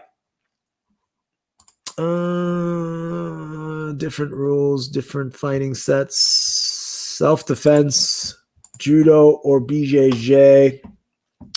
I'm just going to go ahead and say judo, right? Because if you're in a self-defense setting, right, who are you going to defend yourself against? I say this all the time, right? Is it going to be one person, two person, or are you going to be in a crowded bar, right? If you're in a crowded bar and the guy's like, yo, whatever, blah, blah, blah, and they take a swing at you, now you need to defend yourself, right? if you freaking pull guard and then you have them in full guard and you're going for an armbar and you're going for a sankaku and they have friends, they're going to start kicking and stomping your head, you know, you're going to get pounded, right? You don't really want to be on the ground in that setting. You know, if you're on the subway on a crowded 6 train, some guy's shoving you, you know, you're not going to take them down and go on the ground and, you know, rear naked choke them. Maybe, but if that person is friends, right, you're going to get pounded. You know, I like judo because you could grab them and slam them, boom, and then it could be done. You know, yeah, there's a lot of different ideas when it comes to this stuff. You know, people think wrestling is great. Yeah, wrestling is great. But it's like, all right, you know, what about judo with the leg grabs and all this stuff? And yeah, that's true. But most of the time when you're think about getting into a confrontation, you know, you're standing upright versus upright, person sort of getting in your face like, hey man, you blah, blah, blah, you know, you're already in range to not take that much damage, you right? Because the distance, right? And all you got to do is get a little bit closer and now you've already have your hands on the person. You know what I mean? Maybe there's not enough space for the double leg. I think that's a big, big advantage. You know, it's different from the guys like you want to go and then they like back into a boxing stance or something like that. I think that's a little bit different. You know, so many different ideas when it comes to this stuff. But yeah, I think judo is great for self-defense, but you need to learn some basic striking skills as well. Right? All right. A lot of questions rolling in. Very nice. What is next? What about letting beginners that do BJJ work live judo? That's for BJJ transition. Yeah, I'll let people do that all the time.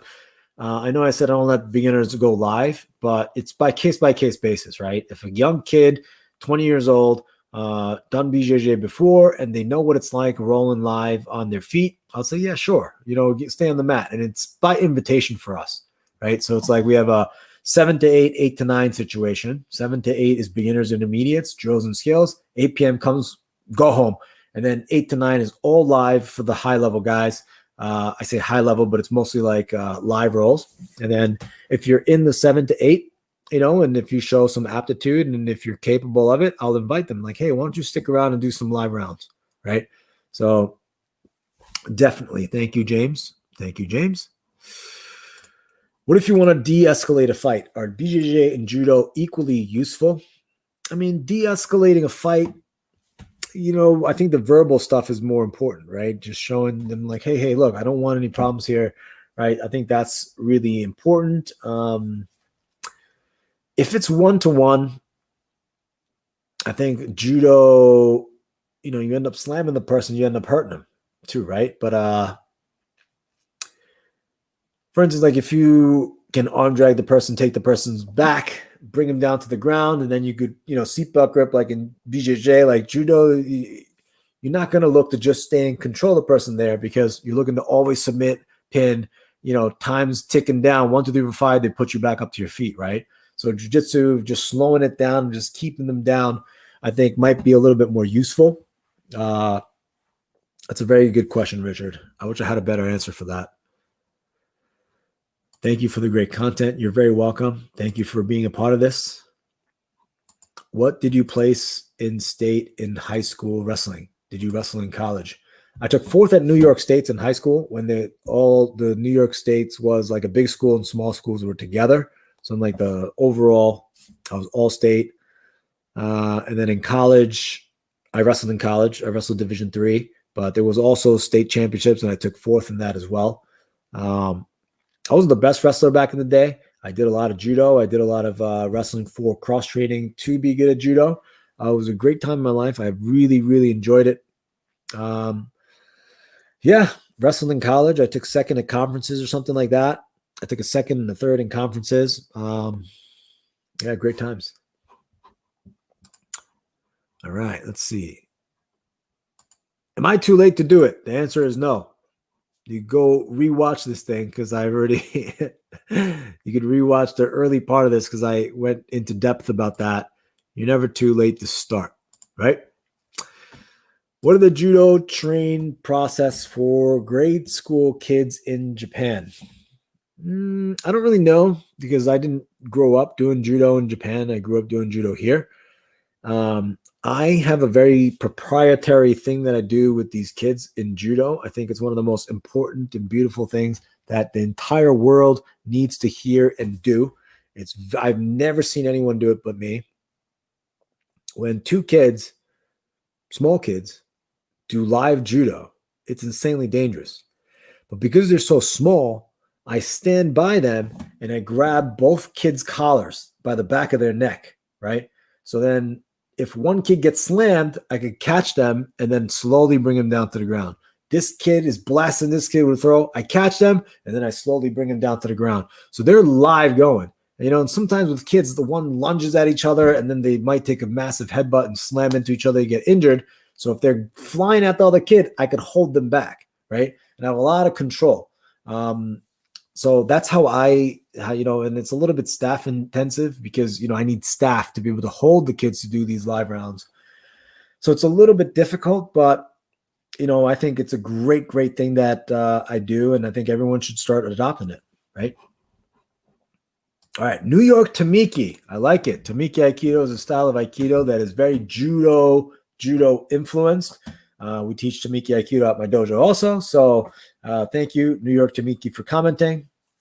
Recalling the recent video you did of Japanese Jiu-Jitsu, Kote Mawashi to Deashi Harai, do you have any more combinations to share? Yeah, there's a ton of combinations, right?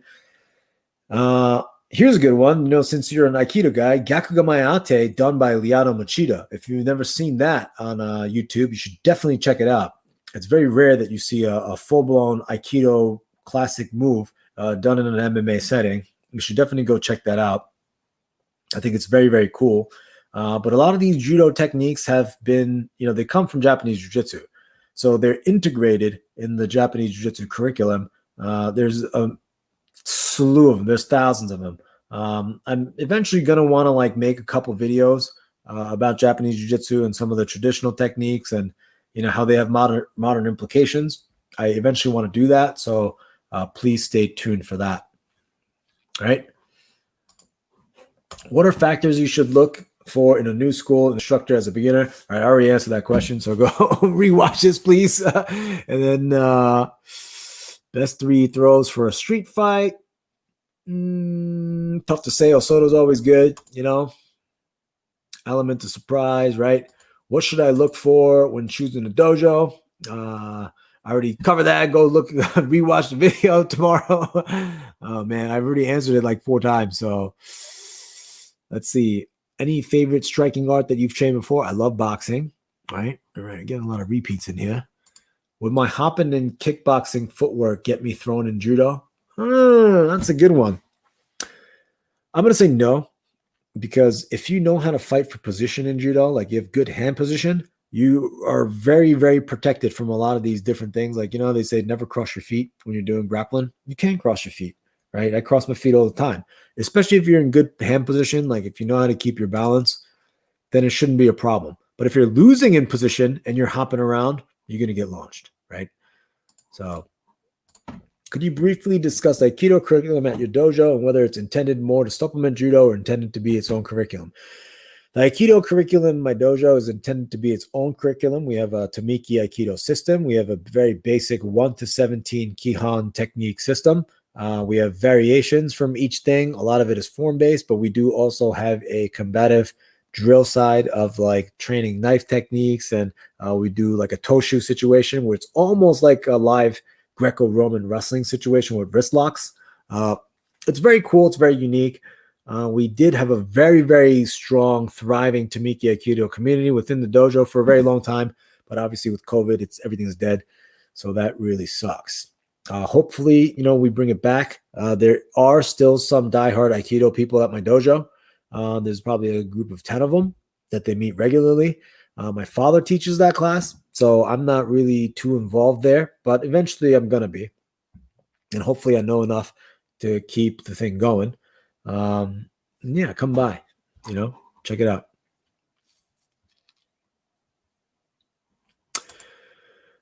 Do you know Rafael Hueso? No, I don't. I'm sorry. I have fibromyalgia, which is limiting my training more. What do you think are important exercises just as strength training to help stay sharp? Yeah, strength train. That's always important. You should always do push-ups and squats and sit-ups like this to strengthen your body, because that is like, to me, it's like, why wouldn't you do push-ups and squats? Why wouldn't you? It just like really blows my mind that people don't do that, But fibromyalgia, I don't really know about that condition. I guess your body hurts, right? It's a nerve thing. I would consult a doctor about that, because that's a big gap in my knowledge. And, any advice I give you wouldn't be coming from a very scientific or a medical background. It would just be me, talking shit. So yeah, do what you can, I guess, consult a medical professional. I'm sorry if I can't give you a better answer, but you still can train by learning, the judo, right? The theories, the concepts, the ideas, find a teacher that can explain this stuff to you so you can understand it conceptually. And, it's kind of like chess, right? And I know people always use this stupid thing of like, oh, it's like chess, but it kind of is. You have to problem solve, right, while you're moving, and all these different situational dilemmas arise, and these lines of attacks and lines of defense, and who has the advantage, and what are the opportunities for this person when they're linked up.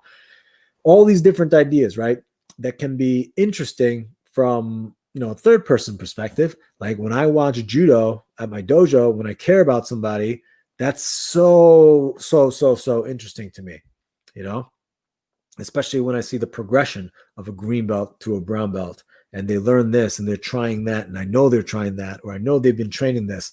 It's really, really fascinating to me. I'm absolutely fulfilled by this. So yeah, you could learn judo in that way. You don't have to do, banging out push-ups or bench or, doing live randori all the time to be a student of the art, right? You don't have to. So, hope your fibromyalgia gets better.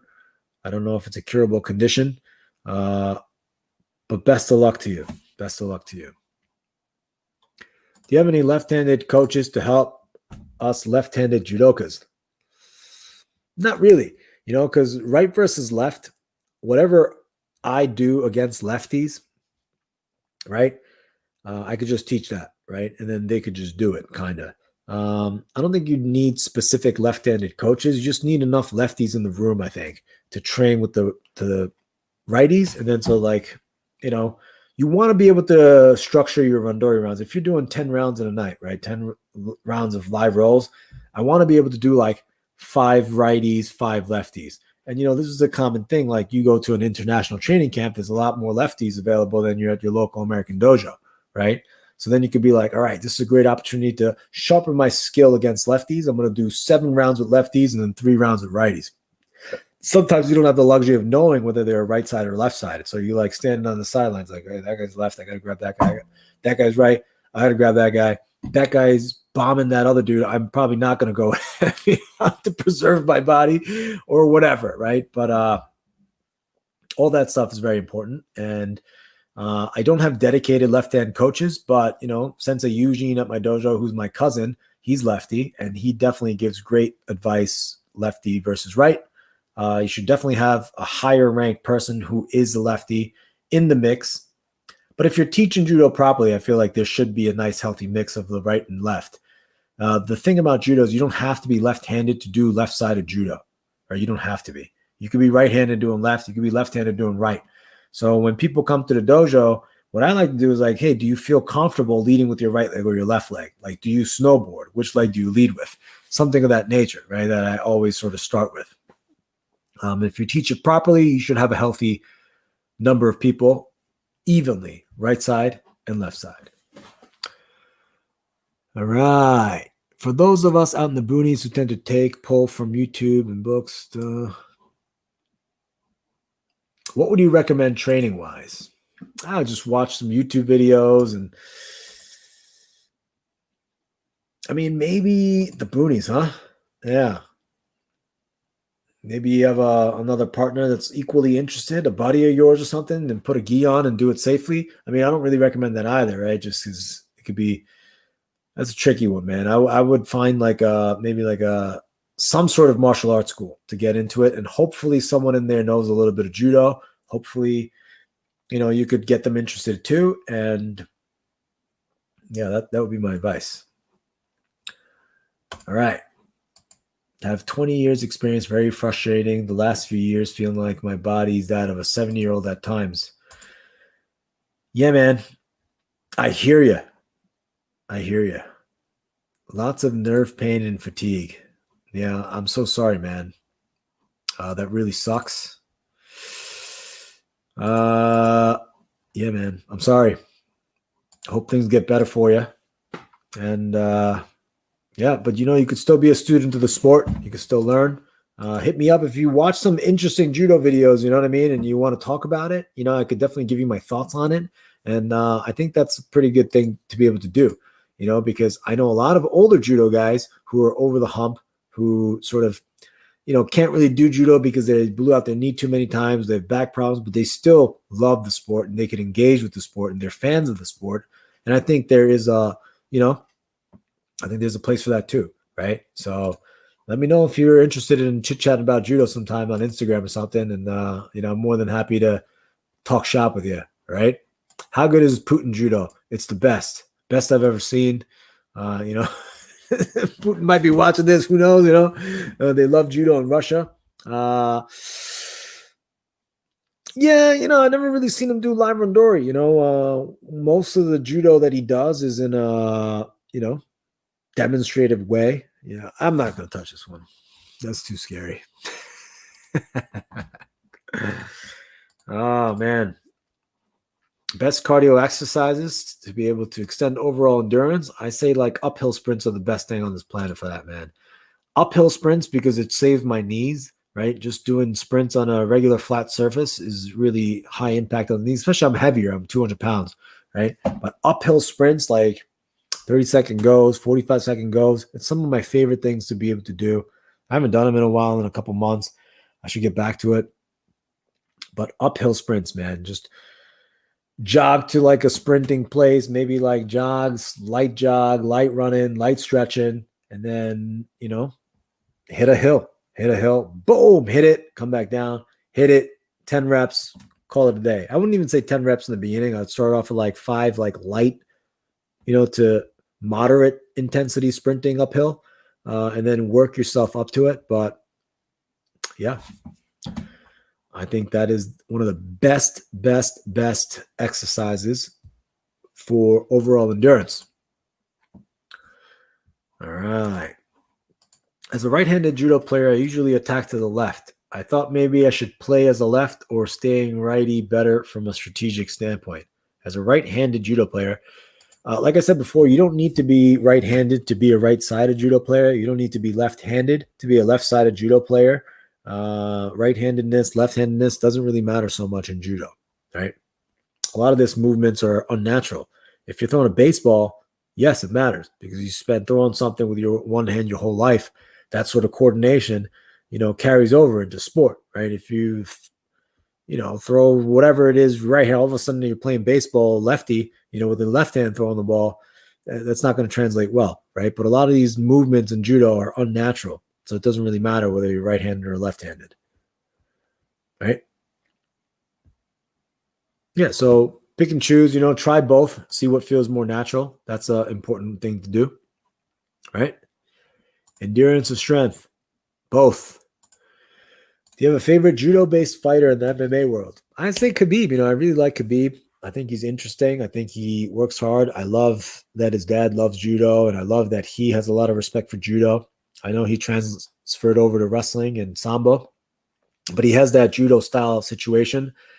And yeah, it's great. Khabib's one of my favorite fighters. I like it that he's respectful. I like it that he's a martial artist. I think there's a difference between being a fighter and being a martial artist. I really think that's very, very different. So, and I kind of see him as like a fighter and a martial artist both. So that is my answer to that, Andy Thomas. What do you consider doing, just kumikata rounds? Yeah, of course. I did that yesterday with some of my guys, all right? We're only going for grip fighting. The thing about the grip fighting drills that you want to do and focus on is one person gains advantage, wins the grip fighting, hold it 1, 2, 3, 4, 5, and then let the person work out as if you lost a position, and then you're transitioning back to the one step behind gaining that dominant position, right? So you're going dominant position, almost neutral, slightly dominant, neutral. Oh, I'm losing in position, right? And then you're ripping and roaring. You also want to do it sort of sparingly because of the stress that you put on your hands, but it's very important, right? Getting ranked above, say, 4th down, just political. Not just political, but you have to be able to file the proper paperwork and all these different things. It is very somewhat political. You kind of have to know someone, right? You have to know the system. You have to know who runs the organizations and things like this, who the promotional committee is, things of that nature. You have to follow up and know the websites and the processes. So I guess it's a little bit political, but there's a system for it, and there's a committee, there's a checks and balances, so not all political, right? All right, is front Urinage viable in BJJ? If so, how would you set it up? I really like the move, and yet I have recently been inspired to learn it. Sure. Going over the back, person doesn't let you do it, go for it. Underhook, overhook, right side versus left side with a sleeve grip. Yeah, that's a great time to do it, pull the rotation, slip that knee in, belly to belly, elevation. Kind of hard for me to explain it, but yeah, I hope I made some videos on it too, so maybe go check that out. I have a lot of videos on my YouTube channel, as you guys know. How many martial arts are you trained in? Let's see. Judo, Japanese Jiu-Jitsu, Aikido, Karate. I've done Muay Thai. I've done it. Not really trained in it. I boxed. Sambo. Did I say Brazilian Jiu-Jitsu? Brazilian Jiu-Jitsu. I've taken one Taekwondo class, and I got to tell you, I really liked it. The instructor was really nice. He gave me high fives, all this stuff, and it was amazing. I almost joined this dojo. I'm not even kidding you. I went to do a Taekwondo trial class at my friend's gym, and there was a bunch of kids in it. Like it was literally a kids class, and it was just so freaking fun, man. Just hitting the pads, running around, like the teacher coming over, giving you high fives and doing the rant and the slogans. I was like, my God, this is fun. Like, I literally was like, man, this is a great workout. I'm sweating. I feel good about myself. I was like, oh, maybe I should join. Like, I kind of almost even forgot that I've been doing martial arts my whole life. And, that's a great entry into martial arts. You know what I mean? It can't be the end all, right? When you're doing Taekwondo and you're like, this is all that I do, and this is the best martial arts, and I don't have to do anything else to be able to defend myself. And if you have a coach that's telling you that, then they're kind of doing you a disservice, right? But having fun is a really important part of childhood. And, I think there's, I'm going to say it again, there's a place for it, So, yeah, I've done a lot of martial arts. Khabib retired? Yes. Has anyone ever died on the mat? Yes. There was a person that had a heart attack at a judo tournament a couple years ago. Pretty scary stuff. God damn it, I lost my place. Hey, Shintaro, I'm a huge fan. Thank you very much. Following you for as long as I can remember. Train up in Canada, and thank you a lot. Corbin, thank you for watching. Canada Judo is great. I hope you have a great experience. Hopefully I see you on the international circuit one day. If not, hopefully our paths cross on the tatami somewhere. And thank you very much for interacting with my content. All right. What does your Tamiki training fit into your viewpoint on martial arts? Where does your Tamiki training?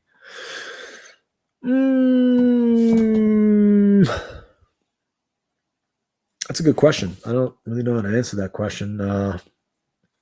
Yeah, I did Tamiki Aikido. It's interesting. I like the flow.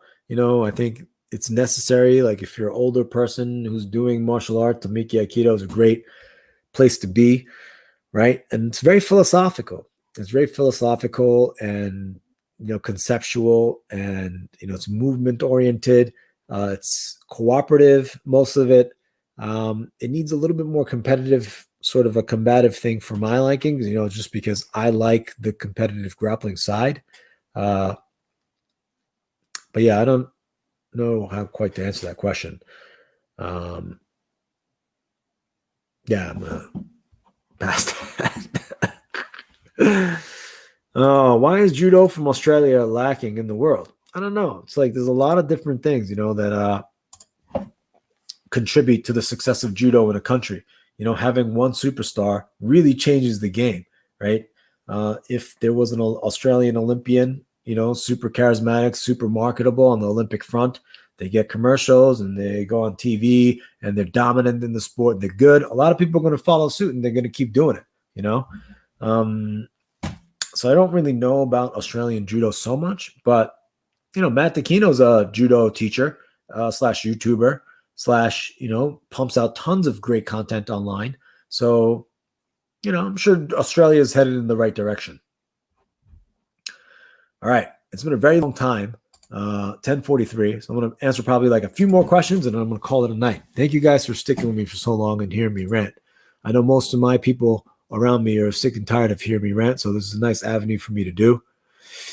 Let's see.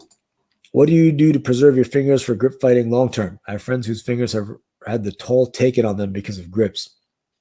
Yeah, good advice is if you're holding really hard on the gi the whole time, and every time you squeeze it and the gi gets ripped out of your hand, it's going to cause a tremendous amount of stress on your fingers. So sometimes you have to hold on lightly, and if they yank the gi in a certain direction, your arm has to just sort of follow it, right? That way you're not putting too much tension on the hand, right? Hopefully a lot of the times, like if I have the overhand grip and I'm dominant here, I control the person's posture and they're yanking this hand around the sleeve hand. So this hand sort of follows. And if I have good posture control with this hand, I'm not going to get launched. So I could let the hand kind of flow and follow around, right? Easier said than done because it's very difficult. Grip fighting a lot of the times, if I can get the initial good position right off the bat on the first point of contact, that saves your hands a lot, right? Yeah. Do I know any Moldovan judokas? I do. I know this guy, Vadim Petrovici. He's amazing. He's Moldovan. Nick Topopoulos from Moldova, I think, or Serbia. There was I don't. Yeah, maybe. I don't know. All right, a couple more questions. I've been struggling with losing weight for over 5 years now. Me and you both, man. I'm always struggling with my weight. I know what to do, but I can't seem to ever stick to it. Would you have any advice for people in my situation?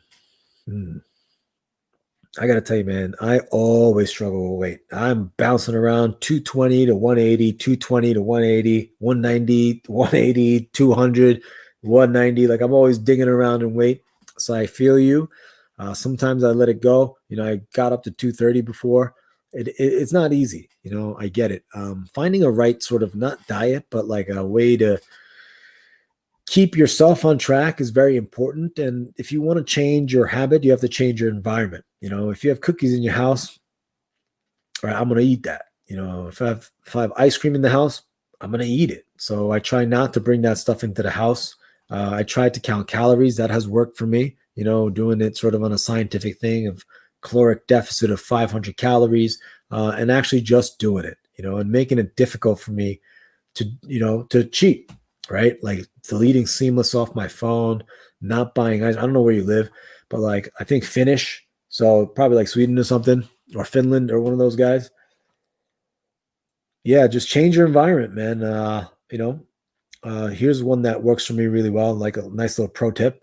I buy a lot of apples, right? And I put it out on the table. I don't put it in the fridge. I don't put it behind a cupboard. I just put it on the table, right? So whenever I feel hungry, I grab an apple as opposed to like a chocolate snack or something that's probably not even in the house, But I have a kid now that likes sweets, all this stuff.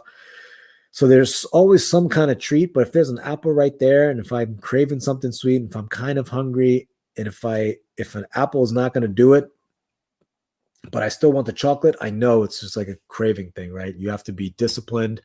But discipline is, it's important, but you have to really change your environment, I think.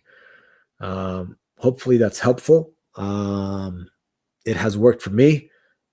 Good luck. Man. I don't, I hear you and I feel you because me and you both, right? I stepped on the scale maybe 2-3 days ago. I was like 207. I'm like, holy moly, I'm creeping back up to that 220 mark. I got to bring it back down. So I've been watching my weight for like 2 or 3 days and back down to like 202, 203. I need to get lower. You know what I mean? It's a constant struggle for me too. What are your thoughts on marriage and polygamy? That's a good question.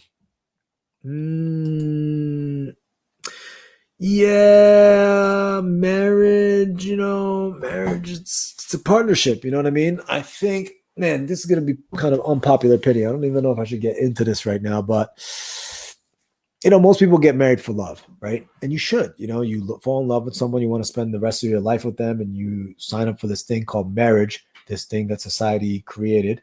But a lot of these people enter into these contractual obligations or commitments that last a lifetime, and they don't really know what's written in the contract, which is kind of nuts to me. Will I get married one day? I'm not married. Maybe. Probably that's sort of in the plan. I do have a kid with somebody that I do love.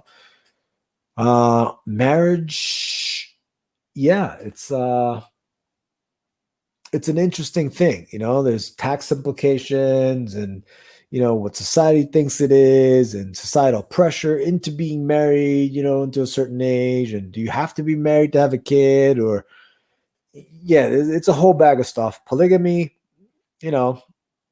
yeah, some people like polygamy too. You know what I mean? Yeah, I'm not going to touch that one on. I'm going to try to skip over and gloss over that one because is Aikido false? I mean, what is false, right? Aikido, there's a place for it. I always say this is a place for it. You know what I mean? Is if there's an Aikido teacher teaching Aikido and saying now you could go out and get into street fights and defend yourself effectively, then that's false. Right. But if you're learning Aikido because you like the art of it, you like the concepts, you like the philosophy, you love the movements, it's beautiful art.